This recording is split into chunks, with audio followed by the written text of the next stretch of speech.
20 साल की लड़की थी। घर के ही पास में दरवाजे के पास एक दुकान खोली हुई थी उन लोगों ने, जो कि दुकान बड़ी ही चला करती थी। उस पर पिज़्ज़ा, बर्गर और समोसेज और मोमोज ये चीज़ें रहा करती थी। अब तो वह अपनी दुकान पर जो गल्ला होता है वहाँ पर बैठी हुई थी और दुकान के अंदर कारीगर काम कर रहा था। 22 साल उस कारीगर की उम्र थी। उम्र कटाक थी एक तरह से, और लड़की भी 21 साल 20 साल की थी। तो अब क्या होता है, 20 साल की लड़की पिज्ज़ा बनाने वाले उस कारीगर से बोलती है, लड़के से, कि मुझे तुमसे कुछ काम है। क्योंकि वह पहले काफ़ी देर से उस लड़के को देख रही थी और उसके मन में कुछ भावनाएं, कुछ तूफान उठ रहे थे उस लड़के को देख करके, कि काश ये अगर मुझे मिल जाए 1 घंटे के लिए तो समझो मज़े मज़े हैं ज़िंदगी में। और फिर वह गले से उठकर कहती है कि तना थोड़ी देर के लिए अंदर चलो ना, शटर को नीचे बंद कर दो, मुझे कुछ काम है। और फिर दोस्तों उस लड़के को वह शटर बंद कर देती है और अंदर कमरे के अंदर दुकान में ले जाती है, स्टोर रूम में। और वहाँ जाकर के एकदम से उससे गले लग जाती है कि देखो, मैं तो तुमसे पता नहीं क्यों प्यार करने लगी हूँ और तुम्हारे ऊपर फिदा हो चुकी हूँ, और तुम ही मुझे रातों में दिनों में याद आते हो। हरदम तुम्हारे ही सपने आते हैं और तुम्हारे ख्यालों में डूबी रहती हूँ। मैं क्या करूं बताओ। अब उसके बाद लड़का कहता है, क्या करना है तुम्हें, संबंध बनाने तो बनाओ, वरना चलो बाहर, दुकानदारी का टाइम हो रहा है। अब तो जो लड़की होती है यहाँ पर अपने जिस्म के सारे कपड़े उतार देती है और फिर इन दोनों के संबंध बन जाते हैं। तकरीबन 1 घंटे तक लड़की का हिसाब किताब फारिग किया जाता है अंदर, और फिर उसके बाद इस घटना के अंदर एक ऐसी अजीब सी घटना होती है। पूरे परिवार की मौत तड़प तड़प कर होती है दोस्तों। गलती का अंजाम, गलती का नतीजा इतना भयानक होता है, जहां पर पूरे परिवार को अपनी जान दे करके इसका हर्जाना भुगतना पड़ता है। बड़ी ही इंटरेस्टिंग कहानी है। और दोस्तों आजकल लड़के लड़कियां इन चीज़ों को करने में ज़्यादा परहेज नहीं करते हैं। आम बात ये चीज़ें हो चुकी हैं, किसी के साथ संबंध बनाना, मज़े लेना, ओयो में जाना। तो इसके ऊपर बहुत ही इम्पोर्टेंट ये कहानी है, इसको ज़रूर सुनिएगा पूरा, और इसको सुनने के बाद थोड़ा विचार करिएगा कि समाज में आखिर क्या क्या हो रहा है। नमस्कार, मैं हूं सुदेश कुमार और तिरछी बात चैनल में आपका स्वागत है। यह घटना घटित होती है उत्तर प्रदेश के सहारनपुर के अंदर। यह घटना घटित होती है जहां पर रामभज नाम का एक हेड कांस्टेबल रहा करता है। हेड कांस्टेबल पुलिस में है और उसके घर में उसकी पत्नी शोभा है। शोभा बहुत ही खूबसूरत है। भले ही उसकी उम्र 40 साल हो गई है, मगर अभी भी वह 22-25 साल की सी लड़की लगती है। इनके घर में एक बेटी है और जिसका नाम होता है छवि। छवि कॉलेज में पढ़ा करती है, उम्र उसकी 20 साल है। यही 3 लोग घर के अंदर रहते हैं। रामभज जो कि हेड कांस्टेबल है पुलिस विभाग में। अब रामभज से एक बात बिगड़ जाती है। वो बात क्या बिगड़ती है, किसी चीज़ के लिए इसको कोई रिश्वत दे रहा था और यह रिश्वत पकड़ लेता है, और इसको ये पता नहीं था कि इसकी वीडियो बन रही है, और इसकी वीडियो बन जाती है और सारा दोष इसी के ऊपर निकलता है। और फिर दोस्तों रिश्वतखोरी के जुर्म में इसको पकड़कर नौकरी से निकाल दिया जाता है। अब नौकरी से निकाल दिया गया है, नौकरी पर जा नहीं सकता है, घर में आमदनी का कोई सोर्स नहीं है, ना ही कोई खेती बाड़ी है कि भाई खेती बाड़ी में कमा लिया जाए। अब तो वह घर पर आकर बैठ जाता है रामभज और देखता है कि अब क्या करूं, अब कैसे परिवार का गुजारा करूं। तो इसकी जो बेटी होती है, जो कॉलेज जाया करती है, तो वह बाहर के लड़के लड़कियों के इंटरेस्ट को जानती है कि आज के दौर में लड़के लड़कियां पिज्ज़ा वगैरह ज़्यादा खाया करते हैं। तो अपने पापा से कहती है लड़की छवि कि पापा ऐसे काम कैसे चलेगा, आप गाँव के अंदर हमारे घर के दरवाजे पर जो हमारी दुकान है ना, जो हमने पहले बनाई हुई है, इस दुकान के अंदर पिज्ज़ा बर्गर की आप दुकान लगा लीजिए और बहुत चलेगी। अब तो जो पापा रामभज होता है वह कहता है हाँ भाई कुछ तो करना पड़ेगा, ना खेती बाड़ी ना कोई कमाई का साधन है। और वह इंतज़ाम करता है सारी चीज़ों का, एक दुकान अच्छी सी बनाता है जिसमें फर्नीचर वगैरह सारी चीज़ें वह सेट करता है। मगर अब एक परेशानी ये थी कि पिज्ज़ा बनाने वाला कारीगर होना चाहिए, जो पिज्ज़ा बना ले और चाउमीन बना ले या फिर बर्गर पेटीज ये चीज़ें बना ले। तो अब ऐसा एक कारीगर ढूंढा जाता है।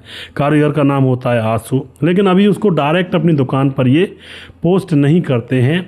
डायरेक्ट दुकान पर पोस्ट करने से पहले उसका एक टेस्ट लेना चाहते हैं कि पहले आप हमें पिज्ज़ा बना कर दिखाओ, उसको हम फिर खाएंगे, टेस्ट करेंगे, और जब अगर हमें स्वादिष्ट लगेगा हमको लगेगा कि दुकान पर ये चलने लायक है तो फिर हम आपको दुकान पर रखेंगे। और जो आंसू होता है वह कहता है ठीक है जी, आप उंगलियां चाटते रह जाओगे, मैं ऐसा बनाऊंगा पिज़्ज़ा। और उसके बाद वह पिज़्ज़ा बनाता है, इन घर वालों के सामने परोसता है, तो सारे घर वाले बैठ करके इकट्ठे होकर के उस पिज़्ज़े को टेस्ट करने लगते हैं। और जब उस पिज़्ज़े को टेस्ट किया जाता है तो सारे घर वाले इस आंसू के बनाए हुए पिज़्ज़ा के ऊपर मोहित हो जाते हैं, मुरीद हो जाते हैं उसके, और कहते हैं, लड़की कहती है छवि की पापा ये पिज़्ज़ा अगर हमारी दुकान में बेचा गया ना तो हमारी दुकान के सब लोग दीवाने हो जाएंगे। इतना स्वादिष्ट पिज़्ज़ा मैंने कभी ना कॉलेज में खाया ना कभी किसी बड़े रेस्टोरेंट में खाया। अब तो जो पिता होता है वह कहता है ठीक है तो बेटी डन कर देते हैं इसको। और उसके बाद आंसू को डन कर दिया जाता है कि भाई आज से हमारी दोनों दुकान पर नौकरी तू ही करेगा।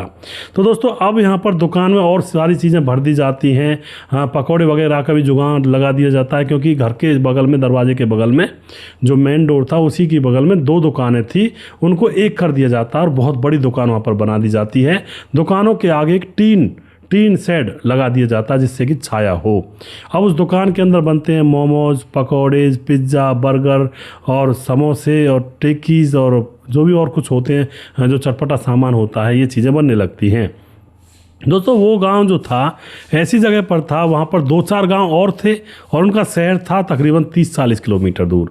अब तो यह दुकान इतना चल निकलती है उस पिज़्ज़े की पिज़्ज़ा की वजह से वो स्वाद ही इतना था कि आस पड़ोस के गांव वाले लोग भी वहाँ पर लाइन लगाकर खड़े रहा करते थे। और अब तो इनका दिन का जो कमाई होती है 20,000 कभी 25,000, यानी कि इतना कमाने लगते हैं, हर दिन की इतनी कमाई हो जाती है। तो अब यह जो रामभज होता है यह घर में बैठकर एक दिन बात कर रहा था अपने बीवी बच्चों से कि यार इतनी कमाई तो मेरी पुलिस की नौकरी में भी नहीं थी, और तब भी नहीं थी जब मैं वहाँ पर रात दिन रिश्वत लेता, तब भी मैं इतना नहीं रिश्वत ले पाता जितनी कमाई यहाँ पर है। बहुत खुश होता है रामभज और उसके बाद काम चालू रहता है इनका। सुबह होती दुकान के सामने भीड़ लग जाया करती पैकिंग करवाने के लिए। अब क्या होता है दोस्तों, कोई दिक्कत नहीं है, रामभज जब थक जाता है तो गल्ले पर उसकी बेटी बैठ जाया करती है, कभी उसकी पत्नी बैठ जाया करती है। इसी तरह से मिलजुल करके अपनी दुकान को चला रहे थे। दुकान में वह कारीगर था ही, वह सारा सामान तैयार कर दिया करता है। अब पूरा परिवार खुश है, कोई परेशानी नहीं है। एक दिन की बात होती है, पति पत्नी शहर चले जाते हैं, कुछ काम था, यानी कि रामभज और उसकी पत्नी शोभा। तो घर में रह जाती है छवि, और दुकान के गल्ले पर भी कोई बैठना था तो छवि दुकान के गल्ले पर बैठ जाती है। बैठी बैठी वह अब उस दुकान पर जो काम कर रहा था आंसू उसकी तरफ देखने लगती है। वह बनियान में काम कर रहा था तो उसका अंग उभार मार रहे थे, हाथ खाए कंधे वगैरह, और उसको देख करके अब छवि के मन में पता नहीं कौन सा तूफान चलने लगता है। उसकी तरफ टकटकी लगा कर देखने लगती है।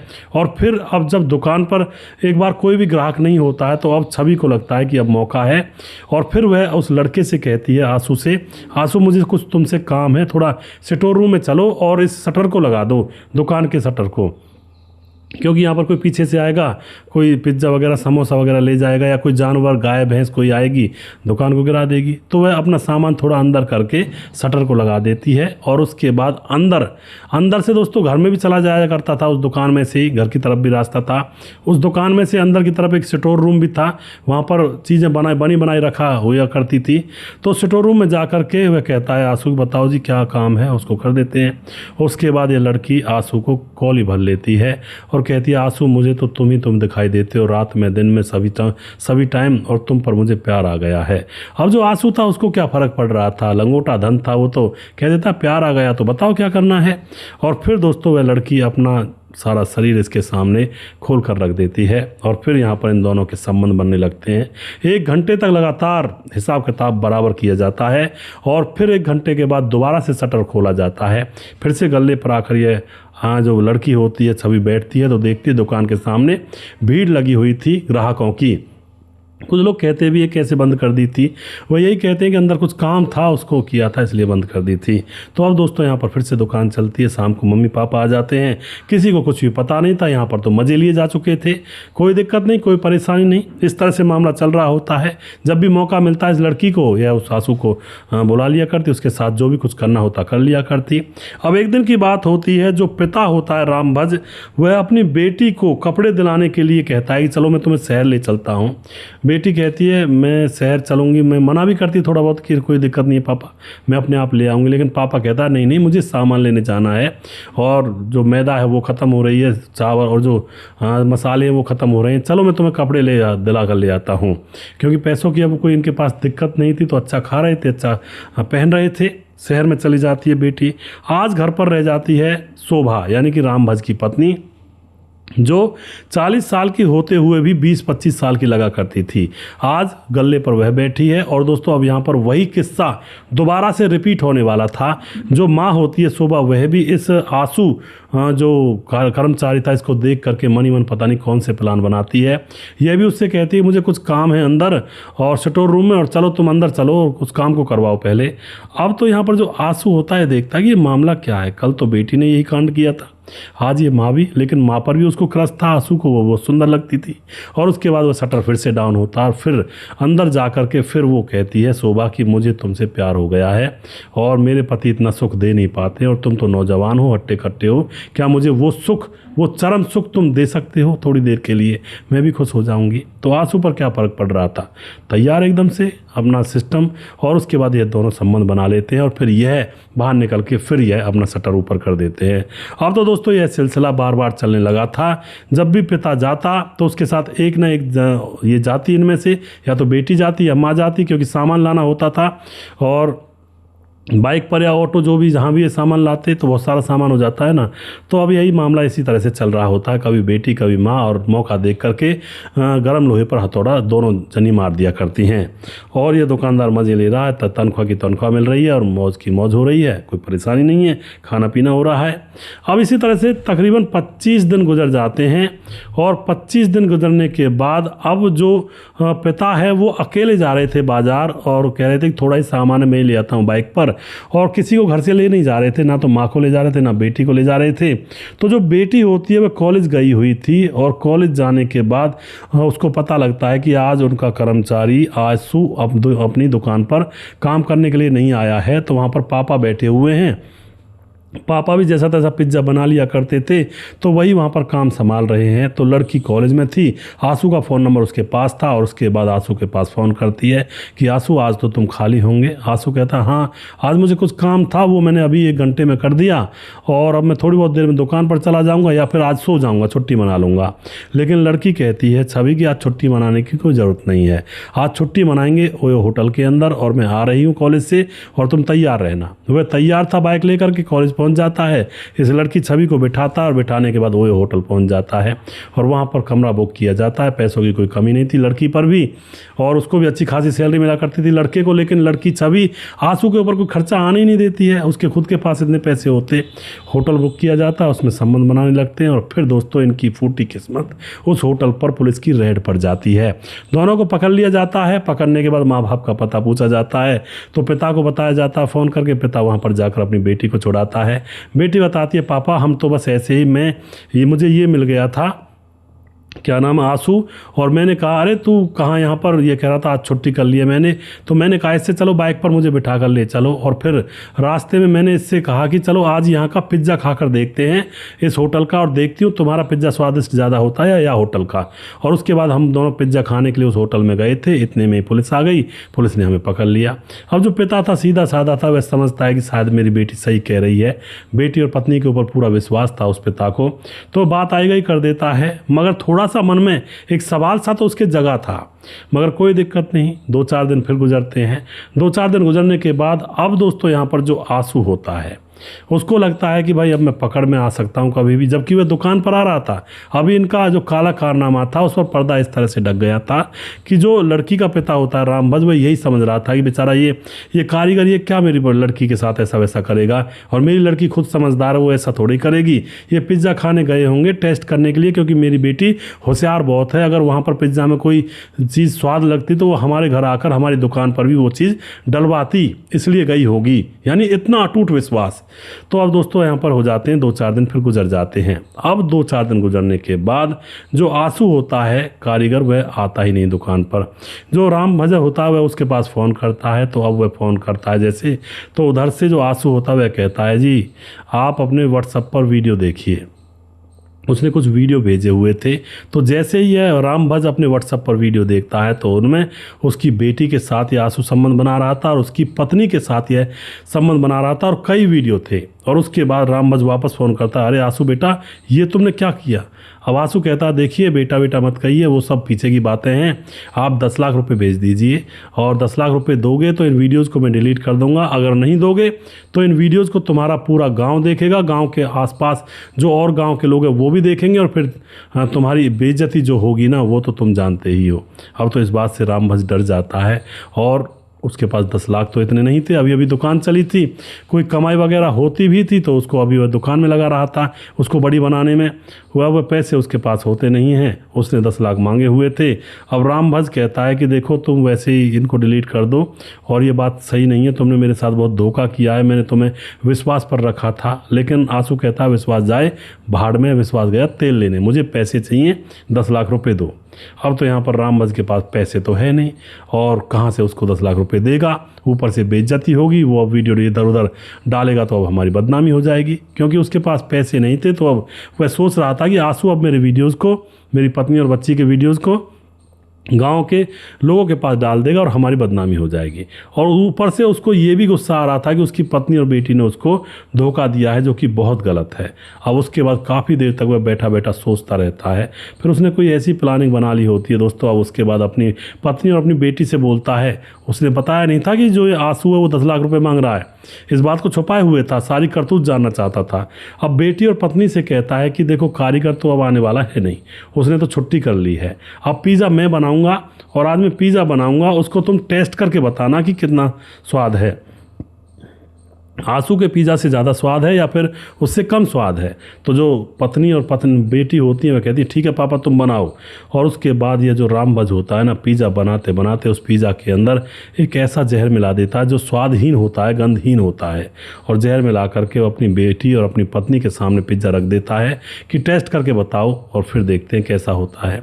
उसके बाद उसकी बेटी और पत्नी अपने अपने हिस्से का पिज़्ज़ा खा जाती हैं और उसके बाद वह बेटी और पत्नी तड़पने लगती हैं, आधे घंटे बाद मुंह से झाग निकलने लगते हैं, बोला भी नहीं जाता है, खड़ा भी नहीं हुआ जाता है। अब तो वह इसकी तरफ देख रही होती हैं, फिर यह बताता है कि तुमने जो गलती की है उसकी सज़ा है ये, इस बेइज्जती से तो अच्छा है जो वीडियो वायरल होंगे तुम्हारे, उससे तो अच्छा है इस दुनिया को ही छोड़कर चले जाओ, कम से कम ना रहेगा बांस ना बजेगी बांसुरी।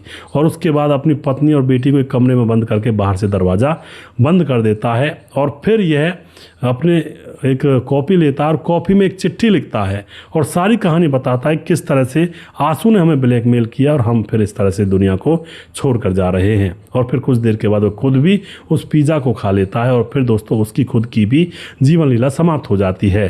पूरे परिवार के लोगों की जीवन लीला समाप्त हो चुकी थी। सुबह होती है, सुबह वो दुकान नहीं खोलते हैं, बहुत सारे कस्टमर आते हैं और भीड़ लगा कर चले जाते हैं, सोचते हैं कि शायद आज दुकान बंद है तो कोई दिक्कत नहीं, कल खुल जाएगी। दूसरा दिन होता है तो भी दुकान नहीं खुलती है, तो आस पड़ोस के लोगों से वो जो ग्राहक आते हैं वो पूछने लगते हैं कि यार ये रामभज ने दुकान नहीं खोली कल भी आज भी, तो वो यही कहते हैं कि शायद कहीं गए होंगे। फिर तीसरा दिन होता है, तीसरे दिन भी दुकान नहीं खोली और तीसरे दिन ग्राहकों को और अड़ोसी पड़ोसियों को उस घर में से बदबू आने लगती है और बाकी ग्राहक ये कहते हैं कि यार इन्होंने दुकान नहीं खोली, 3 दिन हो गए, कहाँ गए हैं ये लोग। तो अब अड़ोसी पड़ोसियों को शक होता है कि ये कह कर जाते हैं, जब जाते हैं ना ही हमने निकलते देखा है ना ही कहीं जाते हुए देखा है, आखिर मामला क्या है। तो कोई इनके घर में कूदता है किसी दीवार से होकर के और अंदर जाकर देखता है कमरे में, तो कमरे में रामभज मृत पड़ा हुआ था। दूसरे कमरे को खोलकर देखा जाता है तो उसकी पत्नी और उसकी बेटी मृत पड़ी हुई थी और उनकी लाशें सड़ रही थी। अब तो ये पूरे गांव में मातम मतलब शोक का मातम मच जाता है, गांव के लोग इकट्ठा होते हैं, क्योंकि दोस्तों वह उसका नाम भी हो चुका था ना उस दुकानदार का, क्योंकि सब लोग वहाँ से कभी ना कभी तो सामान खरीदे ही थे। और उसके बाद पुलिस को बुलाया जाता, पुलिस आती है, डेड बॉडीज़ को अपने काबू में लेती है, पोस्टमार्टम के लिए भेजा जाता है और वहीं पर उस आदमी का पत्र मिल जाता, पुलिस को चिट्ठी मिल जाती है और फिर चिट्ठी में जो कुछ लिखा हुआ था उसी के मुताबिक जब पोस्टमार्टम रिपोर्ट आती है तो उसमें जहर इनके पेटों में मिलता है पिज़्ज़ा के साथ। तो यहाँ पर ये बात क्लियर हो जाती है कि भाई इन्होंने इस दुनिया को खुद ने छोड़ने का फैसला लिया है। तो इस तरह से दोस्तों यह परिवार पूरा भगवान के पास चला जाता है। अंतर वासना के चक्कर में हवस और वासना बेटी और पत्नी के मन में जागी थी और उन्होंने इस पूरे परिवार का सत्यानाश कर दिया। किसी भी अनजान व्यक्ति को दिल ना दें भैया, ऐसा वरना तो ऐसा दिल निकाल लेते हैं वो अनजान लोग वीडियो बना करके। तो कभी भी किसी के चक्कर में ना आए, अवैध रिश्तों से दूर बचकर रहें। अगर ये दोनों माँ बेटी ऐसा काम ना करती तो वो लड़का इनके यहाँ पर दुकान में काम करता रहता, सैलरी पर, कोई परेशानी होती ही नहीं। इन दोनों ने संबंध बनाए तो लड़के ने सोचा इस सेठ के पास पैसा बहुत है, बहुत इनकम होती है और इससे अब 10 लाख रुपए मांगूंगा, मेरे मज़े मज़े हो जाएंगे। लेकिन दोस्तों वह लड़का भी गलत था और ये दोनों, वो लड़की और उसकी माँ गलत थी और साथ में राम भजने साथ में जो लास्ट में किया वो गलत था। अब तो उसके बाद इस आंसू को भी पकड़ा जाता है, वीडियोज़ को देखा जाता है और उसके ऊपर पिटाई लगाई जाती है और जेल में डाल दिया जाता है कि तुम्हारी वजह से पूरा परिवार ख़त्म हो गया। आप क्या कहना चाहते हो दोस्तों इस घटना के बारे में? अपनी राय कमेंट बॉक्स में लिख सकते हैं, लोगों के साथ शेयर कर सकते हैं। और वीडियो के लास्ट में कुछ भाइयों के नाम जरूर लेना चाहूँगा जो हमारे वीडियोस को देखते हैं और हमें खूब सपोर्ट करते हैं। हमारे साथ हैं मनोज श्रीवास्तव जी, लगातार कमेंट करते हैं, बहुत धन्यवाद करते हैं जी। धीरज बनवाल लगातार कमेंट करते हैं, हमारे साथ बने रहते हैं। रमेश कुमार बहुत दिनों से 2 सालों से हमारे वीडियोस को लगातार देखते हैं। समाधान पाटिल जलगांव महाराज से कमेंट करते हैं। राम गोसाई हमारे भाई लगातार कमेंट करते हैं। सूरज डीओ फिजी से लगातार हमारे वीडियोस पर बने रहते हैं, भाई का बहुत बहुत धन्यवाद करता हूँ।